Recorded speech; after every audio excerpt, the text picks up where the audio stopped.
அருமையான கர்த்தருடைய பிள்ளைகளே, இன்றைய நாளிலும் கர்த்தருடைய தூதுக்காக யாத்திராகமம் 20ஆம் அதிகாரம் 6வது வசனத்தை தயவு செய்து வாசியுங்க. யாத்திராகமம் 20ஆம் அதிகாரம் 6வது வசனம். என்னிடத்தில் அன்பு கூர்ந்து என் கற்பனைகளை கைக்கொள்ளுகிறவர்களுக்கோ 1000 தலைமுறை மட்டும் இரக்கம் செய்கிறவராய் இருக்கிறேன். ஆமேன். கர்த்தருக்கு மகிமை உண்டாவதாக. கர்த்தர் சொல்லுகின்றார், என்னிடத்திலே அன்பு கூர்ந்து என் கற்பனைகளை கைக்கொள்ளுகிறவர்களுக்கோ 1000 தலைமுறை மட்டும் இரக்கம் செய்கிறவராயிருக்கிறேன் என்று சொல்லுகிறார். கர்த்தருக்கு மகிமை உண்டாவதாக. அருமையான கர்த்தருடைய பிள்ளைகளே, நாம் தேவனிடத்திலே அன்பு கூர்ந்து அவருடைய கற்பனைகளை கைக்கொள்ள வேண்டும் என்பதே அவருடைய சித்தமாய் இருக்கிறது. ஏனென்றால் அவர் நம்மை எப்பொழுதும் ஆசீர்வதித்துக் கொண்டிருக்கவே விரும்புகிறார்.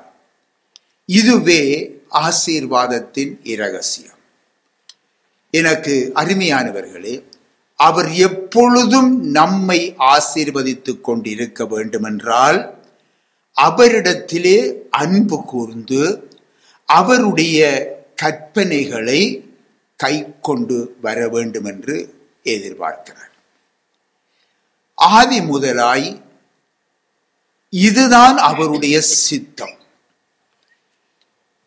அவர் மனுக்குல மீட்புக்காக மனித சாயலாக இந்த பூமிக்கு இறங்கி வந்து அவர் சொல்லிய காரியம், நீங்கள் என்னிடத்தில் அன்பாயிருந்தால் என் கற்பனைகளை கைக்கொள்ளுங்கள். பார்த்தீர்களா?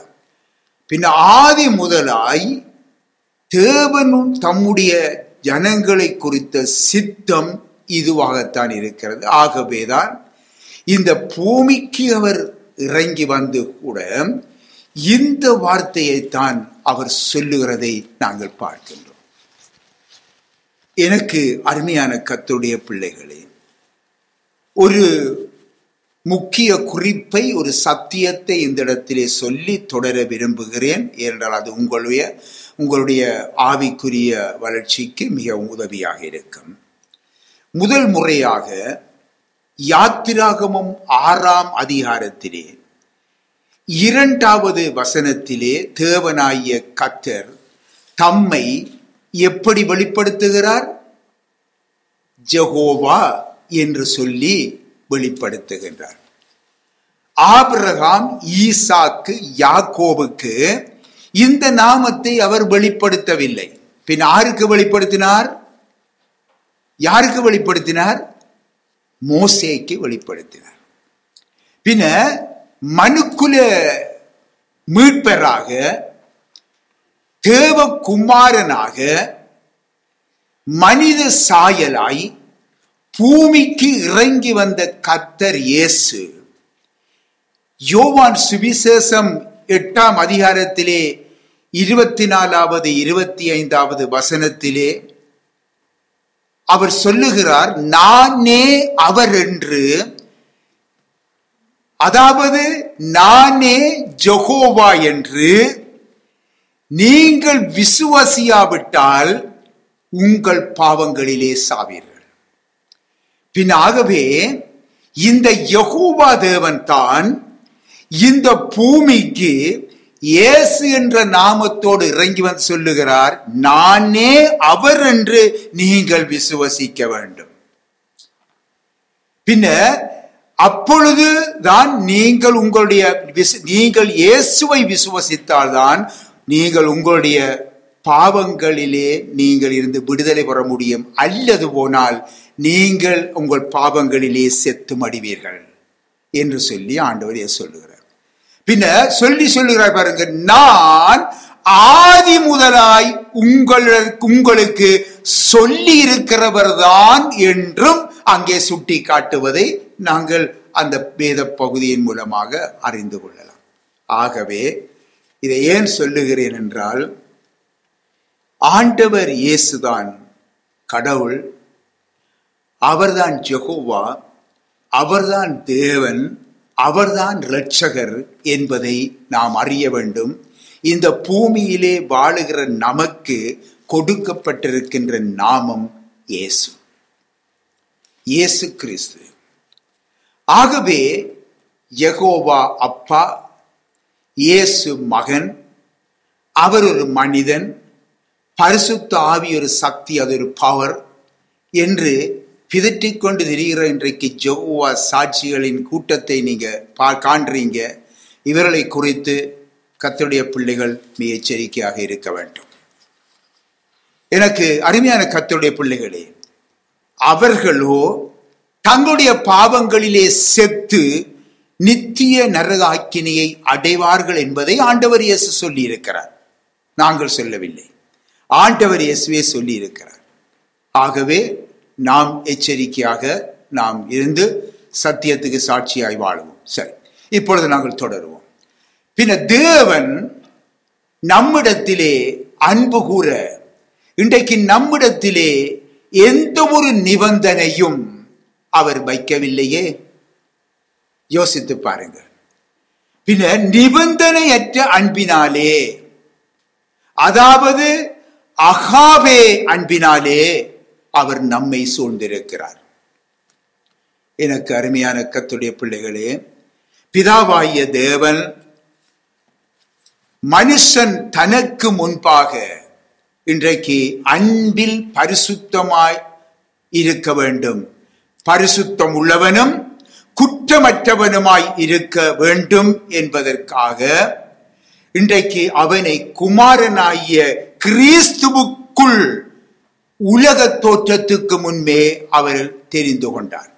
இதை நாம் புரிந்து கொள்ளுங்க அருமையானவர். அதனால் தான் இன்றைக்கு நாம் கர்த்தருடைய பிள்ளைகளாக இந்த இடத்திலே இருக்கிறோம். பின்ன நாம் எப்பொழுது ஏதோ இன்றோ நேற்றோ அல்லது இன்றொரு 50 வருஷத்துக்கு முந்தியோ அல்லது 10 வருஷத்துக்கு முந்தியோ அல்ல, உலக தோற்றத்துக்கு முன்பே கிறிஸ்துவுக்குள் தேவன் நம்மை தெரிந்து கொண்டார். இதை நாம் புரிந்து கொள்ள. பின்ன பாவத்தினாலே மனிதன் வீழ்ந்து போனாலும் தேவன் நித்தியவராக நித்தியமானவராக இருப்பதினாலே மனிதன் மேல் கொண்டிருந்த அவருடைய அந்த நித்திய நோக்கமும் அது நித்தியமாகத்தான் இருந்தது என்பதை நாம் மறந்துவிடக்கூடாது. அதனால் தான் அந்த நோக்கத்தை நிறைவேற்ற மனுக்குலத்தின் மேல் வைத்த அந்த அன்பினாலே தம்முடைய குமாரனையே, நேச குமாரனையே பாவ நிவாரண பலியாக இந்த உலகத்திற்கு அனுப்பினார். அருமையானவர்களே, கர்த்தருக்கு மகிமை உண்டாவதாக. கவனிங்க அருமையானவர்களே, நம்முடைய பிதாவாகிய தேவன் மகா மேன்மையானதும் அது மிகவும் சிறந்ததுமான ஒரு அன்பின் உச்சக்கட்டத்தை வெளிப்படுத்துகிறார். எங்க சொல்லுவீங்களா? மிகவும் மேன்மையான அதி உச்சமான தம்முடைய அன்பை வெளிப்படுத்துகிற இடம் எது தெரியுமா? கல்வாரி. கல்வாரி தான் அந்த இடம். நம் மீது பிதா, அந்த பிதா அதாவது தேவனாகிய கர்த்தர் அந்த அன்பின் உச்சக்கட்டத்தை தம்முடைய குமாரனையே கொடுத்தாரே, ஜீவ பலியாக கொடுத்தாரே, நமக்காக எந்த தகுதியும் இல்லாத நமக்காக கொடுத்தாரே, அதுதான் அவர் நம்மேல் காண்பிக்கிற உச்சக்கட்ட அன்பு. அருமையானவர்கள், இன்றைக்கு இந்த உலகத்துல நாங்க பார்க்கிறோம், இன்றைக்கு ஆண்டவர் இயேசு எனக்கு அதை செய்தார், இதை செய்தார், அந்த அற்புதத்தை செய்தார், இந்த நோயை எனக்கு குணமாக்கினார், அவர் எவ்வளவு அன்புள்ளவர் என்று சொல்லி எல்லாம் சொல்லுவார்கள். உண்மை, அவர் எல்லாவற்றையும் செய்கிறார், விடுதலையை தருகிறார், உண்மை. ஆனால் இவை எல்லாவற்றிலும் மேலான கல்வாரி அன்பை போன்ற அந்த அன்பு இன்னுமாக மற்றவரிடத்திலே வெளிப்படவில்லை. அருமையானவர், இதுதான் நாம் பெற்றுக்கொண்ட பெரிய பாக்கியம். அதுதான் நாங்கள் ஒரு பாடல் பாடுவோம் அல்லவா? கல்வாரி மாமலையில் தியாகத்தின் வேந்தனே, பாதகன் போல் தோங்கி சிலுவையில் மரித்தாரே. எல்லோருமாக கல்வாரி மாமலையில் தியாகத்தின் வேந்தனே, பாதகன் போல் தோங்கி சிலுவையில் மரித்தாரே. கல்நீர் சிந்திய மனிதருக்கு அருள் பள்ளிய திருமகனை, மல்நோயிற்காக தல்நோயிரை என்று மாய்த்திட கண்டேனே. கல்வாரி மாமலையில் தியாகத்தின் வேந்தனே, பாதகன் போல் தோங்கி சிலுவையில் மரித்தாரே. அருமையான கர்த்தருடைய பிள்ளைகளே, பாவத்தினாலே சாபத்துக்கு உள்ளானவர்களாய் இருந்த நம்மை அந்த நம்மில் மேல் இந்த தகுதியே இல்லாத இந்த நம்மில் அன்பு கூர்ந்து தம்மை தாமே கல்வாரி சிலுவையிலே பலியாக ஒப்பு கொடுத்தார் நம்முடைய ஆண்டவர் இயேசு. அங்கே வேதம் சொல்லுகிறது, அவர் நம்மேல் வைத்த மிகுந்த அன்பினாலே மட்டுமே பாவ மன்னிப்பாகிய இந்த ரட்சிப்பை நாம் இலவசமாக பெற்றிருக்கிறோம். இலவசமாக பெற்றிருக்கிறோம். அருமையானவர்களே, கர்த்தருக்கு மகிமை உண்டாவதாக. இதையுமே வாங்கி இன்றைக்கு எந்த மனுஷனும் பெற்றுக்கொள்ள முடியாத அந்த பெரிதான ஒரு பாக்கியத்தை நாம் அந்த இலவசமாக பெற்றிருக்கிறோம். அந்த அகாவே அன்பு வெளிப்பட்டதினால் மட்டுமே இன்றைக்கு நாம் மறுஜென்மம் ஒழிக்கினாலும் பரிசுத்த ஆவியானவருடைய புதிதாக்குதலினாலும் ரட்சிக்கப்பட்டிருக்கிறோம் என்று சொல்லி வேதத்தில் எழுதப்பட்டிருக்கிறதை நாங்கள் பார்க்கிறோம். ஆம், அருமையான கர்த்தருடைய பிள்ளைகளே, மறுபடியும் பிறந்தவர்கள் தேவ நீதிகளில் ஒன்றாகிய தண்ணீர் ஞான ஸ்நானத்துக்கு ஒப்பு கொடுத்து பரிசுத்த ஆவியை பெற்றுக் கொள்ளும் பொழுது ரட்சிப்பை பெற்றுக் கொள்ளுகிறோம். நாம் பெற்ற பாக்கியம். நாம் கர்த்தருடைய கட்டளைக்கு நாம் எப்பொழுது கீழ்ப்படுகிறோமோ அப்பொழுது நாங்கள் கீழ்ப்படிந்து அந்த ஞான ஸ்நானத்தை பெற்றுக் கொள்ளுகிறோமோ அன்றே அந்த பரிசுத்த ஆவியையும் நமக்குள்ளே பெற்றுக் கொள்ளுகிறோம். அருமையானவர்கள், எவ்வளவு பெரிய பாக்கியம்! நம்மை முற்றுமுடிய ரட்சிக்கும்படியாகவே தேவன் தம்முடைய குமாரனை எங்களுக்கு அனுப்பினார். முற்றும் முழுதாக நாங்கள் ரட்சிக்கும்படியாகவே குமாரன் நம்மிலே அன்பு கூர்ந்து அவரின் தம்மை தாமே சிலுவையிலே ஒப்பு கொடுத்தார். ஒப்பு கொடுத்து என்ன செய்தார் தெரியுமா? அதோடு விட்டாரா? இல்லை. பரிசுத்தமும் பிழையற்றதுமான மகிமையுள்ள சபையாக நம்மை தமக்கு முன்பாக நிறுத்திக் கொள்வதற்காக அவர் நம்மில் அன்பு கூர்ந்து தம்மை தாமே அதற்கு ஒப்பு கொடுத்தார். வாசித்து பாருங்கள், வேதத்தை வாசித்து பாருங்கள். நாங்கள் ஆண்டவர் இயேசு சிலுவையிலே எதற்காக மரித்தார் என்றால், பொதுவாக சொல்லிவிடுவோம், நம்முடைய பாவத்துக்காக மரித்தார் என்று. அருமையானவர்களே, அதோடு நின்று விடவில்லை. அவர் அந்த மகிமையுள்ள சபையாக நம்மை அங்கே உருவாக்கும்படியாக தம்முடைய பரிசுத்த இரத்தத்தை சிந்தினார். எபேசியர் 5ஆம் அதிகாரத்திலே 25 தொடக்கம் 27 வரைக்கும் நீங்கள் வாசித்து பாருங்கள். கிறிஸ்து சபையில் அன்பு கூர்ந்து, எவ்வளவு அழகாக எழுதப்பட்டிருக்கிறது. கிறிஸ்து சபையில் அன்பு கூர்ந்து அதற்காக தம்மை தாமே ஒப்பு கொடுத்தார். இன்னும் நீங்க சிந்திங்க பாருங்க, நம்மிலே அன்பு கூர்ந்து தம்மை தாமே ஒப்பு கொடுத்தார். சபை, நாம எல்லாம் ஒன்றுதான் அருமையானவர்களே, எல்லாம் ஒன்றுதான். நாம் வேறு, சபை வேறு அல்ல. நாங்கள் கூடியிருக்கிற இந்த இடம் நாம் சபை. பின்ன இந்த சபையிலே அவர் அன்பு கூறுகின்றார். தேவன் நம்மேல் வைத்திருக்கிற அன்பு எவ்வளவு பெரிது பார்த்தீங்களா? கல்வாரி சிலுவையிலே தம்முடைய கடைசி சொட்டு இரத்தத்தையும் சிந்தி தம்முடைய ஜீவனையே நமக்காக ஒப்பு கொடுத்த அவருடைய அன்பு எவ்வளவு பெரியது என்பதை கொஞ்சம் சிந்தித்து பாருங்க.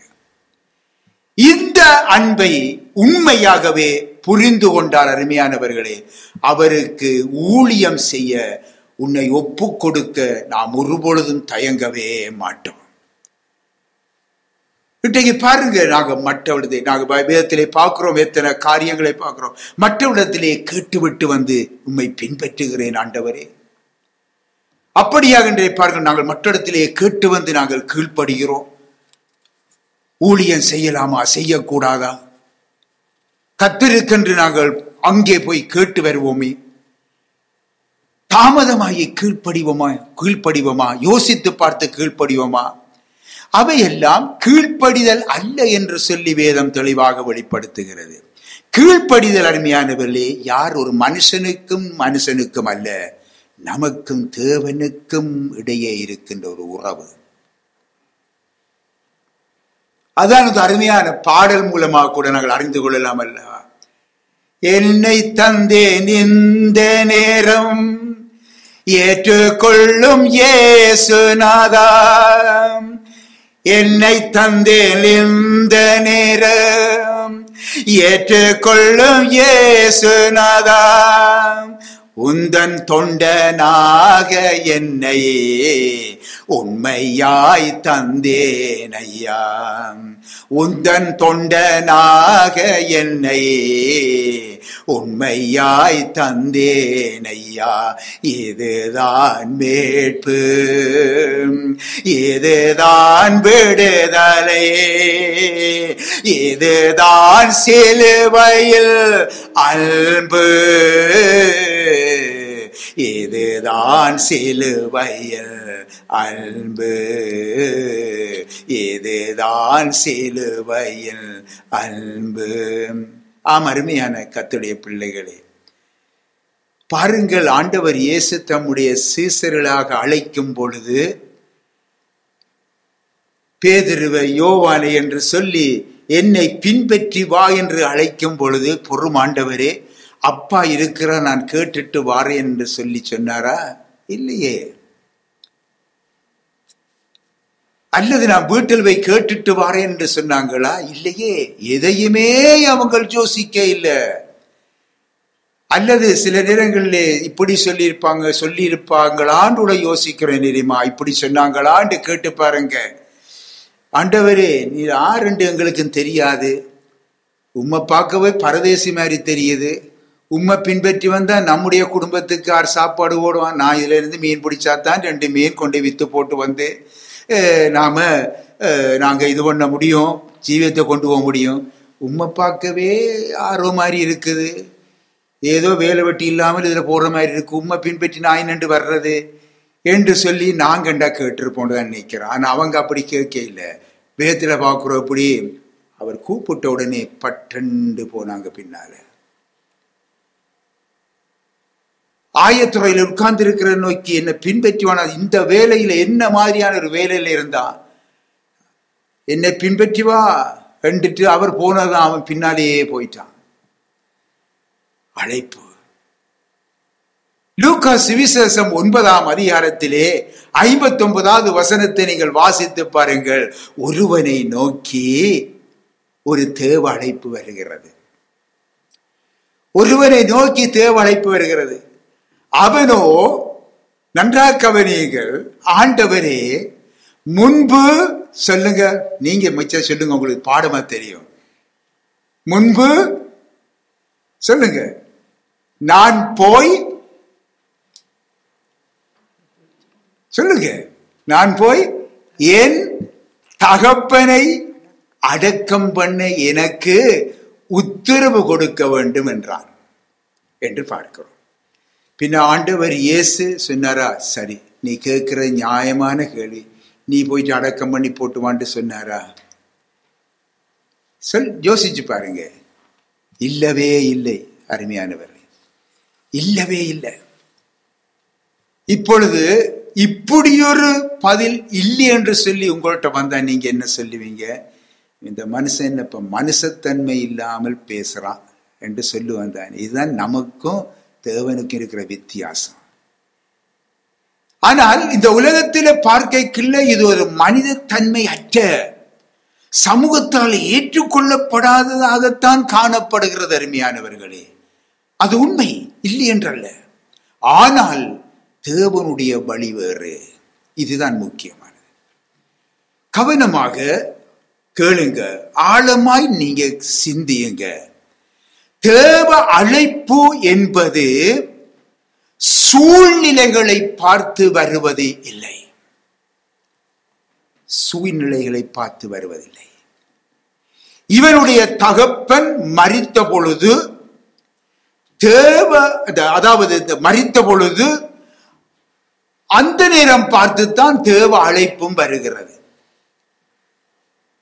இப்பொழுது தேவ அழைப்பு வந்த பொழுது இயேசுவை பின்பற்ற இவனுக்கு விருப்பம் இல்லையா? விருப்பம். ஆனால் அதற்கு பாருங்க, முன்பு ஒன்றை செய்ய அவன் விரும்பினான். அது என்ன? தன் தகப்பனை அடக்கம் செய்ய வேண்டும். இப்ப கவனியுங்க, ஆண்டவரே நான் போய் என்று சொல்லுகின்றான். ஆண்டவரே முன்பு நான் போய் என்று சொல்லுகின்றான்.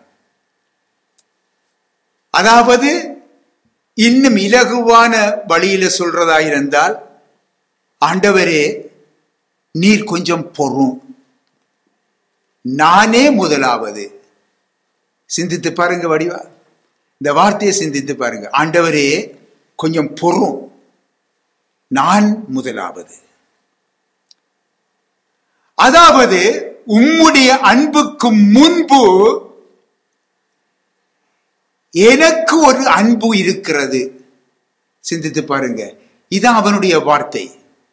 ஆழமாக சிந்தித்து பார்க்க வேண்டும். ஆண்டவரே உம்முடைய அன்புக்கு முன்பு எனக்கு ஒரு அன்பு இருக்கிறது.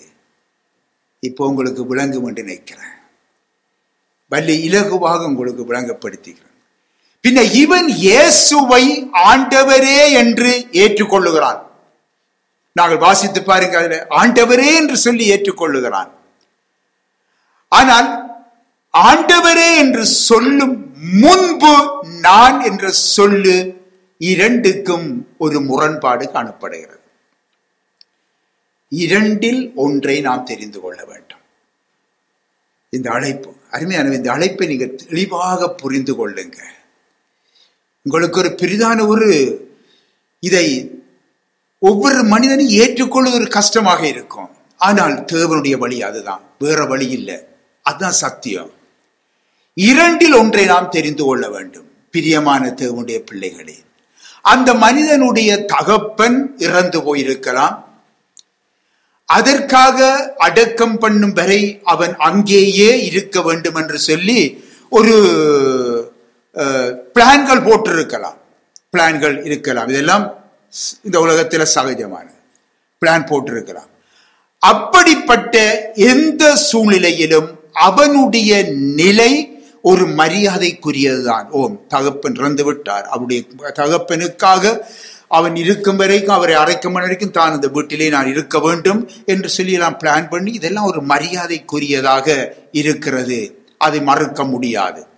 ஆனால் கர்த்தர் இயேசுவுக்கு போட்டியாக எழும்பும் எவருக்கும் எந்த சூழ்நிலைக்கும், எந்த அலுவலுக்கும், எந்த விருப்பத்துக்கும், பணத்திற்கும் நாம் இடம் கொடுப்போமாயின் அவை நமக்கு பாவமாக அமைகிறது. அறிஞ்சிருக்கிறீங்களா சத்தியத்தை? எனக்கு அருமையான கர்த்தருடைய பிள்ளைகளே, சில வேளையில கேட்பதற்கு எங்களுக்கு கொஞ்சம் கஷ்டம்தான், கஷ்டமாகத்தான் இருக்கிறது. ஆனால் இது தேவனுடைய அழைப்பு. இதை மாற்றி போதிக்க நம்மால் முடியாது.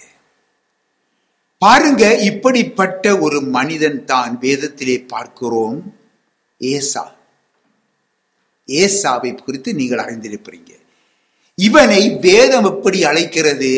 சீர்கெட்டவன் என்று சொல்லி அழைக்கிறது. ஏனென்றால் அவன் தன்னுடைய சுயத்துக்காக ஆசீர்வாதத்தை புறம்பே தள்ளிவிட்டான். பார்த்தீங்களா? ஆகவே நாங்கள் பார்க்கிறோம், பிற்பாடு வேதம் சொல்லுகிறது, பிற்பாடு அவன் ஆசீர்வாதத்தை சுதந்தரித்துக் கொள்ள விரும்பியும் ஆகாதவன் என்று சொல்லி அவன் தள்ளப்பட்டான். அப்பொழுது தகப்பனே எனக்கு ஒரு ஆசீர்வாதம் வேண்டும், தகப்பனே எனக்கு ஒரு ஆசீர்வாதம் வேண்டும் என்று சொல்லி கதறி கதறி கண்ணீர் விட்டு அழுதான். ஆனால் அவனால் அதை பெற்றுக்கொள்ள முடியாமல் போய்விட்டது. அப்படித்தான் எழுதப்பட்டிருக்கிறது. அருமையான தேவனுடைய பிள்ளைகளே, மனுக்குலத்துக்காக, நமக்காக, உங்களுக்காக, தம்முடைய சீசருக்காக சிலுவையிலேயே தம்முடைய ஜீவனையே பலியாக ஒப்பு கொடுத்த கர்த்தர் இயேசுவினுடைய அன்பையும் அவருடைய அழைப்பையும் நாம் மறந்து பாருங்க, மீன் பிடித்தலாகிய தன்னுடைய பழைய தொழிலுக்கு திரும்பினார் அல்லவா பேதுரு? ஞாபகம் இருக்கிறதா? எல்லாவற்றையும் மறந்தார். அவர் சொல்லிய போதித்த போதில் எல்லாம் மறந்தார். என்ன செய்தாரு தெரியாது, பழைய தொழிலுக்கு போயிட்டார். அவருடைய நோக்கம் என்ன? இயேசு போயிட்டார். இனி நம்முடைய வேலையை பார்ப்போம். நம்முடைய குடும்பத்தின் நிலைமை என்ன? நாம சும்மா இருந்து பிரயோசனம் இல்லை, நம்முடைய தொழிலை மேற்கொள்ளும். அது மட்டுமல்ல, சும்மா இருந்தாரா? பக்கத்தில் இருக்கிற தண்ட கூட்டாளி எல்லாரையும் வாங்கடா போயிட்டு மீன் பிடிப்போம் சரி, அவங்களையும் சும்மா இருந்த அவங்களையும் சேர்த்து கொண்டு போயிட்டார். எவ்வளவு ஒரு மோசமான செயல் பேதுரு செய்தார் பார்த்தீங்களா? இயேசுனுடைய கல்வாரி மரணத்திற்கு முன்பு என்ன சொன்னார் பேதுரு? எல்லாருக்கும் தெரியும், நான் சொல்றேன். காவலிலும் சாவிலும் உம்மை நான் பின்பற்றுவேன் என்று சொல்லி பெரிய வீராவேசம் பேசினார். நான் உம்மோடு மரிக்க வேண்டி இருந்தாலும் உம்மை நான் மறுதலிக்கவே மாட்டேன் என்று பேசினார். இப்படியெல்லாம் வாக்கு கொடுத்த பேதுருன்னு தான் சொல்லலாம். வாக்கு கொடுத்த பேதுரு இயேசுவின் பாடுகள் நேரத்திலே அவரை மறுதலிச்சு போட்டார். பார்த்தீங்களா? எனக்கு அவனை தெரியாது என்று கூடி சபிக்கவும் போட்டு வலிக்கிட்டார். ஆனாலும் கவனிங்க, இயேசுவினுடைய மாறாத அன்பு அவரை கைவிடவில்லை. அந்த அன்பு அவர் உயிர்த்தெழுந்த பின்பு அந்த பேதுருவை தேடி வருகிறது. பாருங்க, அதுதான் அன்பு. யோனாவின் குமாரனாகிய சீமோனே என்று பேர் சொல்லி அழைக்கிறார். சொல்லிவிட்டு என்ன சொல்லுகிறார் தெரியுமா? இந்த மற்றவர்களை விட மற்றவர்களிலும் நீ என்னில் அன்பாயிருக்கிறாயா? பார்த்தீர்களா? நீ என்னில் அன்பாயிருக்கிறாயா, நீ என்னில் அன்பாயிருக்கிறாயா, நீ என்னை நேசிக்கிறாயா என்று அவருடைய அன்பை, அந்த பேதுருவினுடைய அன்பை அவர் எதிர்பார்த்திருப்பதை நாங்கள் காணலாம். வானத்தையும் பூமியையும் படைத்த தேவன், சர்வவல்ல தேவன், இந்த மனிதனுக்கு முன்பாக தன்னை தாழ்த்தி அவனுடைய அன்புக்காக இயங்கி நிற்கிறார். கவனிங்க, நம்முடைய ஆண்டவர் இயேசு நம்மையும் பேர் சொல்லி அழைத்திருக்கிறார். அந்த அன்புதான் நம்மை அழைத்திருக்கிறது. நாம் சாதாரணமாக நினைத்து கொண்டிருக்கிறோம். நாம் ஒவ்வொருவரையும் அவர் பேர் சொல்லித்தான் அழைத்திருக்கிறார். அருமையானவர்களே, தேவனுடைய பிள்ளையே, உன்னுடைய நிலைமை என்ன? என் முழு பலத்தோடும், என் முழு இருதயத்தோடும், என் முழு மனதோடும் உம்மை நான் நேசிக்கிறேன். என் ஆவி, ஆத்துமா, சரீரம் முழுவதும் உம்மையே நான் நேசிக்கிறேன். என்னுடைய ஆத்துமா உம்மை வாஞ்சித்து கதறுகிறது. இப்படி நம்மால் கூற முடியுமா? சிந்தித்து பாருங்க. இயேசுவின் பிறப்பை நாம் எப்படியெல்லாம் கொண்டாடுகிறோம், அவருடைய உயிர்த்தெழுதலை எப்படியெல்லாம் கொண்டாடுகிறோம், அவருடைய பரமேறுதலை எப்படியெல்லாம் நினைவு கூர்ந்து கொண்டாடுகிறோம், பரிசுத்த ஆவியின் திருநாள் என்று சொல்லி எப்படியெல்லாம் கொண்டாடுகிறோம். தேவனுடைய பிள்ளைகளே, நாம் அவரிடத்திலே அன்பாய் இருக்கிறோமா என்பதற்கு வேத வெளிச்சத்திலே நாம் நம்மை ஆராய்ந்து பார்ப்போமாக. அவர் மேல் உள்ள உங்களுடைய அன்பை உறுதிப்படுத்தி கொள்ள வேண்டும். அருமையானவர்களே, இந்த உறுதிப்பாடு இல்லாமல் இந்த கொண்டாட்டங்கள் எதுவுமே பிரயோஜனம் இல்லை. யோவான் சுவிசேஷத்திலே 14ஆம் அதிகாரத்திலே 15ஆம் வசனத்திலே பாருங்கள், ஆண்டவர் இயேசு சொல்லுகிறார், நீங்கள் என்னிடத்திலே அன்பாயிருந்தால் என் கற்பனைகளை கை கொள்ளுங்கள் என்று கர்த்தர் இயேசுவின் வார்த்தை சொல்லுவதை நாங்கள் பார்க்கிறோம். என்னிடத்தில் அன்பாயிருந்தால் நீங்கள் என் கற்பனைகளை கை கொள்ளுங்கள். பின்னாகவே கர்த்தர் இயேசு தம்முடைய சீசர்களை விட்டு பிரியும் காலம் வந்தபோது, நெருங்கி விட்ட பொழுது இந்த வார்த்தையை அவர்களுடன் பேசினார். தான் இந்த உலகத்தை விட்டு போறேன், நான் பிரிந்து போறேன், பிதாவிடத்திலே போறேன் மீண்டும் என்று அந்த நெருங்கி வருவதை அறிந்தவர் உடனடியாக அவர்களோடு பேசுகின்ற வார்த்தை தான் அருமையானவர்களே, என்ன, நீங்கள் என்னிடத்தில் அன்பாயிருந்தால் என் கற்பனைகளை கை கொள்ளுங்கள் என்று சொன்னார். அதாவது அவர்கள் தாங்கள் இயேசுவின் மேல் வைத்திருக்கும் அன்பை அவருக்கு எப்படி வெளிப்படுத்த வேண்டுமாம்? இயேசு மேல் வைத்திருந்த அன்பை அவர்கள் எப்படி வெளிப்படுத்த வேண்டும் என்று ஆண்டவர் இயேசு எதிர்பார்க்கிறார்? அவருடைய கற்பனைகளை கை கொள்ளுவதன் மூலமாக. கர்த்தருடைய கற்பனைகளை கை கொண்டு நடப்பது நமக்கு பாரமாக தோன்றினால், அருமையானவர்களே, நாம் அவரிடத்திலே உண்மையாக அன்பு கூறுவதிலே நமக்குள் ஒரு குறைபாடு இருக்கிறது என்றுதான் சொல்ல முடியும். அன்புடன் சத்தியத்தை கை கொண்டு தலையாய கிறிஸ்துவுக்குள் எல்லாவற்றிலேயும் நாம் வளருவதற்காகவே கர்த்தர் நமக்கு சபையை தந்திருக்கிறார்.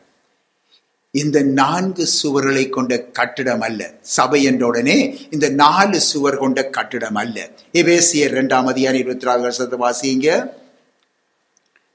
அவர் மேல் மாளிகை முழுவதும் இசைவாய் இணைக்கப்பட்டு கர்த்தருக்குள் பரிசுத்த ஆலயமாக எழும்புகிறது. ஆம், கர்த்தருக்கு மகிமை உண்டாவதாக. பாத்தீங்களா, இயேசு கிறிஸ்துவின் மேல் மாளிகை முழுவதும் இசைவாய் கட்டப்பட்டு, இசைவாய் இணைக்கப்பட்டு கர்த்தருக்குள் பரிசுத்த ஆலயமாக எழும்புகிறது. இதுதான் சபை. வசனம் 22 நீங்கள் வாசித்து பாருங்க. அங்கே எழுதப்பட்டிருக்கிறது, இயேசு கிறிஸ்துவின் மேல் நீங்களும் ஆவியினாலே தேவனுடைய வாசஸ்தலமாக கூட்டி கட்டப்பட்டு வருகிறீர்கள். ஆகவே அருமையானவர்களே, சபை என்பது இயேசு கிறிஸ்துவின் இரத்தத்தினாலே மீட்கப்பட்ட பிள்ளைகளாக கூடி நிற்கும் நாமே சபை. இந்த கட்டிடம் அல்ல. அந்த சபைக்கு தலை இயேசு, தலைவராயிருக்கிறவர் இயேசு. நாம் ஒவ்வொருவரும் அவருடைய அங்கங்களாக இருக்கிறோம். ஆகவே நாம் ஒருவருக்கு ஒருவர் அவயவங்களாய் இருக்கிறபடியினாலே பொய்களை விட்டு அவனவன் மெய்யை பேசுங்கள் என்று சொல்லி எபேசியர் 4ஆம் அதிகாரம் 25ஆம் வசனத்திலே எழுதப்பட்டிருக்கிறது. ஒரு முறை ஒரு பாஸ்டர் ஒரு முஸ்பத்தியாக கதைத்துக் கொண்டிருக்கிற நேரத்திலே, அப்பொழுது அவர் சொன்னார், பாஸ்டர், எங்களுடைய சபையிலே பிள்ளைகள் கூடுதலாக நல்ல மனம் திரும்பின பிள்ளைகளாக இருக்கிறாங்க என்றார். சொல்ல, ஓம், எல்லா இடத்திலையும் அப்படி மனம் திரும்பிய பிள்ளைகள் இருக்கிறாங்க. இல்லை, எங்கட சபையில விசேஷமாக நல்ல மனம் திரும்பின பிள்ளைகள். எப்படி மனம் திரும்பினாங்க? விசேஷம், அதுல என்ன விசேஷம் இருக்குன்னு கேட்டோம். கேட்கல சொன்னார் என்றால், முந்தி எல்லாம் அவங்கள் என்ன செய்வாங்க, மெய்யையே பேசி வருவாங்க. அவங்க ரட்சிக்கப்பட்டு சபைக்குள் வந்த பிறகு பேசுறதெல்லாம் பொய் வாசல். பாத்தீங்களா? என்னென்றா அது ஒரு மனம் திரும்புதலாம். பின்ன இன்றைக்கு உண்மை, நான் பொய் பேசிய வாழ்ந்தவன் சபைக்குள்ளே வரும் பொழுது மெய் பேசுகிறவனாக காணப்படுகிறோம். இதுதான் மனம் திரும்புதல். ஆனால் சபைக்குள்ளே நாங்கள் பொய் பேசுவது, ஒருவருக்கொருவர் சகோதரர்களுக்கு சகோதரிடத்திலே பொய் பேசுவது கர்த்தரால ஏற்றுக்கொள்ள முடியாத ஒரு காரியமாக வேதத்திலே தெளிவாக எழுதப்பட்டிருப்பதை நாங்கள் பார்க்கிறோம். ஆகவே அருமையானவர்களே, நாம் எப்பொழுதும் நாம் மெய் பேசுகிறவர்களாய் காணப்படணும். ஏனென்றால் பொய் பேசுகிறவர்களுக்கு தண்டனை ஏராளமாக உண்டு. ஆகவே நம்முடைய தேவனுடைய பிள்ளைகள் சில நேரங்களிலே அதை ஒரு பகுதியாக அல்லது ஒரு ஒரு ஒரு வித்தியாசமற்ற ஒரு பாரதூரமாக நினைக்காமல் செயல்படுவதுண்டு. இல்லை, தேவனுடைய பிள்ளைகளுடைய வாயிலே பொய்கள் ஒருபொழுதும் வரக்கூடாது. அதை நாம் புரிந்து கொண்டோம் என்றால் நல்லது. தேவனுடைய பிள்ளைகளே, நாம் தேவனுடைய சபையாய் இருப்பதினாலே நம்முடைய வாழ்க்கையில் உண்மை பேசுகிறவர்களாய் இருக்க வேண்டும். பாருங்கள், மோசே கர்த்தருடைய வீட்டிலே எங்கும் அவன் உண்மை உள்ளவனாயிருந்தான். இந்த உண்மை ஊழியத்தில உண்மை இருக்க வேண்டும். இன்றைக்கு ஊழியங்களிலே அநேகத்திலே இன்றைக்கு பொய்களை காணுகின்றோம். இல்லை, அவ்விதமாக இருக்கக்கூடாது. உண்மையும் உத்தமமும் உண்மையும் நம்முடைய வாழ்க்கையிலே காணப்பட வேண்டும். ஆண்டவர் இயேசுடைய வருகையிலே பாருங்க, அவர் நம்மை ஆராய்ந்து பார்ப்பது எதில, நாம் எவ்வளவு ஊழியம் செய்தோம் என்பதல்ல, நம்முடைய வாழ்க்கையிலே உத்தமமும் உண்மையுமாயிருந்தேனா என்பதுதான். இன்றைக்கு நீ எத்தனை ஆத்துமா வைத்திருந்தாய் என்றது கேள்வி அல்ல. உனக்கு தந்த அந்த ஒரு ஆத்துமா மட்டிலே நீ உத்தமமும் உண்மையுமாய் இருந்தாயா என்றுதான் நம்மிடத்திலே கேட்கப்படுற கேள்வியா இருக்கும். நான் இத்தனை ஆத்துமாவை வைத்து வழி நடத்தினேன், இந்த பெரிய சபையை வச்சு வழி நடத்தினேன் என்றது கேட்க மாட்டார். உனக்கு தந்த ஒரு ஆத்துமாவு மட்டிலே நீ உத்தமம் உண்மையுமா நீ நடந்து கொண்டாயா? நீ பேங்கில இவ்வளவு நிறைத்து வைத்திருந்தியே என்று சொல்லி பெருமை பாராட்ட மாட்டார். உனக்கு தரப்பட்ட என்னுடைய பணத்திலே நீ உத்தமமும் உண்மையுமாயிருந்தாயா? இதைத்தான் கேட்பார் அருமையானவர்களே. ஆகவே நான் தேவனுடைய சபையாய் இருப்பதினாலே நம்முடைய வாழ்க்கையிலே நாம் எப்பொழுதும் உத்தமமும் உண்மையையும் கடைபிடிக்கிறவர்களாக காணப்பட வேண்டும். ஏனெனில் பொய் பேசுவது நியாய தீர்ப்பை கொண்டு வரும். கர்த்தருடைய சபை அன்பு நிறைந்த இடம். அதை நாங்கள் புரிந்து கொள்ளுங்க. அதை மறந்து விடக்கூடாது. அன்பு ஒரு பொழுதுமே பொய் பேசாது. ஆகவே அன்புக்கும் நற்கிரியைகளுக்கும் நாம் ஏவப்படும்படி சபை கூடி வருகிறது என்பதை நாம் எல்லோரும் அறிந்திருக்கிறோம். ஆகவே நாம் தேவன் மேல் அன்பு கூறுகிறோம் என்பதை அதுதான் வெளிப்படுத்துகிறது. சரி, இப்பொழுது நீங்கள் யோவான் சுவிசேஷத்திலே 14ஆம் அதிகாரத்தில் 24வது வசனத்தை தயவு வாசிங்க. என் கற்பனைகளை பெற்றுக்கொண்டு அவைகளை கைக்கொள்ளுகிறவனே என்னிடத்தில் அன்பாயிருக்கிறான்.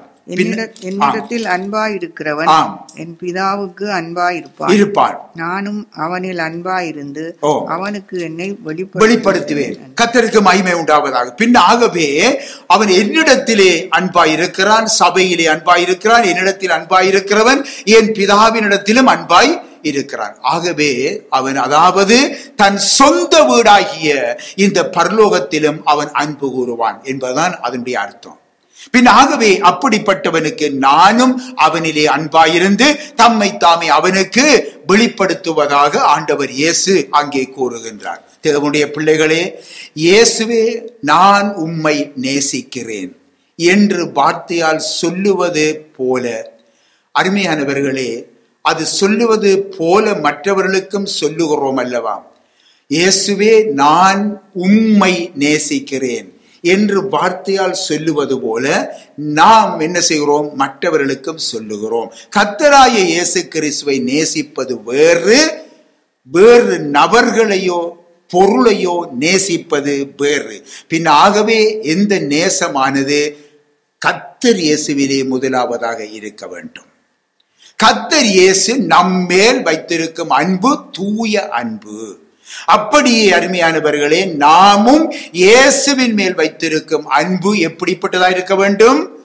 தூய அன்பாய் இருக்க வேண்டும், தூய்மையானதாக இருக்க வேண்டும். கர்த்தருக்கு மகிமை உண்டாவதாக. அருமையான கர்த்தருடைய பிள்ளைகளே, நீங்கள் ஒரு ஊழியராக இருக்கலாம், விசுவாச பிள்ளைகளாக இருக்கலாம். நீங்கள் கர்த்தர் மேல் தூய அன்பு உள்ளவர்களாக இருப்பீர்கள் ஆயின் உங்களுடைய அன்பு உங்கள் தாய், தகப்பன், இன்னுமாய் சகோதரர்கள், சகோதரிகள், மனைவி, பிள்ளைகள் இவர்கள் போன்றவற்றில் இந்த உலகத்தில் எல்லா அன்புக்கும் மேலானதாக தேவனிடத்திலே இருக்க வேண்டும் என்று நாம் அறிந்து கொள்ள வேண்டும். இவைகளில் காட்டுகிற அன்பு போல் அல்ல, தேவனிடத்திலே காட்டுகிற அன்பு ஒரு உயர்ந்த அன்பு. அது ஒரு தனிப்பட்ட ஒரு விசேஷித்த அன்பு. கர்த்தராகிய இயேசு கிறிஸ்துவுக்கு மாத்திரமே அது உரியது. அருமையானவர்களே, இதுவே கரைபடாத அன்பு. இப்படிப்பட்ட அன்பை கர்த்தர் இயேசு நம்மிடத்திலே எதிர்பார்க்கிறார், நாம் அனைவரிடத்திலும் எதிர்பார்க்கிறார். ஆகவே தம்மை பின்பற்ற வரும் நபரை குறித்து கர்த்தர் இயேசு சொல்லுவது என்ன? லூக்கா சுவிசேஷத்திலே 14:26 வாசிங்க.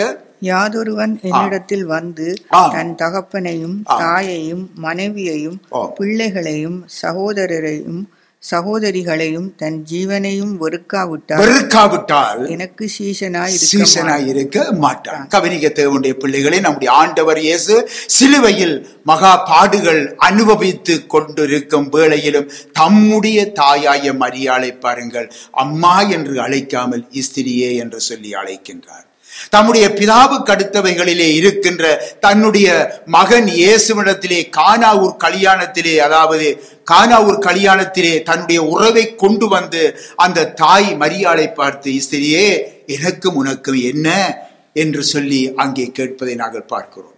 இயேசு 12 வயதாய் இருந்த பொழுது அவரை தேடி அவருடைய தாய் தகப்பன் அங்கே சென்று அவரை நோக்கி, நீ ஏன் எங்களை இந்த இடத்திலே நீங்கள் நாங்கள் உன்னை காணாமல் தேடி வந்திருக்கிறோமே, எத்தனை நாளாக நாங்கள் தேடி அலைந்தோம் மகனே, ஏன் எங்களுக்கு இப்படி செய்தாய் என்று கேட்ட பொழுது அவர்களை பார்த்து அவர் சொன்னது என்ன? நீங்களே என்னை தேடுகிறீர்கள், நீங்களே என்னை தேடினீர்கள், என் பிதாவுக்கு அடுத்த காரியங்களிலே நான் இருக்க வேண்டியது என்று சொல்லி நீங்கள் அறியவில்லையா என்று சொல்லி அவரிடத்திலே கேட்பதை நாங்கள் பார்க்கிறோம். அருமையான கர்த்தருடைய பிள்ளைகளே, தேவனுடைய பிள்ளைகளே, கொஞ்சம் கவனியுங்க. நம்முடைய கர்த்தர் இயேசு தம்முடைய மாம்சீகமான உறவுகளை தள்ளி வைத்து தன்னுடைய பிதாவோடு தன்னுடைய உறவை மேம்படுத்தி கொண்டதை நாங்கள் பார்க்கிறோம். இப்படியே நாம் தம்முடன் வைத்திருக்கும் அந்த அன்பும் தூய்மையானதாக இருக்க வேண்டும் என்று ஆண்டவர் இயேசு எதிர்பார்க்கிறார். நாம் இன்றைக்கு அவருக்காக செய்யும் எந்த காரியங்களையும் அன்போடு செய்வோம். நீங்கள் கர்த்தருக்காக படும் பிரயாசங்கள் அனைத்தையும் அன்பின் பிரயாசங்களாக நாங்கள் வைப்போம். அல்லது கடமைக்காகவோ அல்லது மனுஷருக்காகவோ நாங்கள் செய்யப்படுகிறதா என்று சொல்லி நம்மை ஆராய்ந்து பார்ப்போம். ஆராய்ந்து பார்த்து அவருக்காகவே நாம் நம்மை அர்ப்பணித்து செய்வோம். தேவனுடைய பிள்ளைகளே, நாம் கர்த்தர் இயேசுவை நேசிக்கிறவர்களாக இருந்தால் தீமையான அனைத்தையும் வெறுத்து விடுங்க. அப்படித்தான் சங்கீதம் 97:10 சொல்லுகின்றது. தீமையான அனைத்தையும் வெறுத்து விடுங்க. அவருடைய சமூகத்தை நாங்கள் வாஞ்சிப்போமா? இன்னுமாக நாங்கள் கர்த்தருடைய ஆலயத்திற்கு போவது நமக்கு மகிழ்ச்சியாய் இருக்கும். எப்படி? சங்கீதம் 122:11 சொல்லப்பட்டிருக்கிறது. அது கர்த்தர் மேல் கொண்ட அன்பினாலே. அடுத்தது நாங்கள் பார்க்கிறோம் பாருங்கள், இன்றைக்கு தேவ சமூகம் நமக்கு ஒரு ஆனந்த மகிழ்ச்சியாய் இருக்கிறது. சங்கீதம் 43:4 நாங்கள் பார்க்கிறோம். அவருடைய சமூகம் ஒரே மகிழ்ச்சியாய் இருக்கும். எங்களுக்கு உம்முடைய வேதத்தை நான் எவ்வளவாய் நேசிக்கிறேன் என்பது எம்முடைய உள்ளத்தின் அறிக்கையாயிருக்கும். அருமையானவர்களே, அவரிலே அன்பு கூறுகின்ற நாம் அவர் எப்பொழுது வருவார் என்று சொல்லி நாம் வாஞ்சோடு காத்திருக்கிறோமா? அதுவும் அவர் மேல் கொண்டிருக்கிற அன்புதான் அருமையானவர்களே. ஆகவே அருமையானவர்களே, அவர் மேல் கொண்டிருக்கிற அன்பு, தேவனுடைய பிள்ளைகள் வைத்திருக்கிற அன்பு ஒரு பொழுதும் வீணாகாது. 1000 தலைமுறை மட்டும் அவருடைய ஆசீர்வாதத்தை கொண்டு வரும். அருமையானவர்களே, இதுதான் நாம் அவர் மேல் வைத்திருக்கிற அன்பின் பிரயாசம். கர்த்தருக்கு மகிமை உண்டாவதாக. ஆமென்.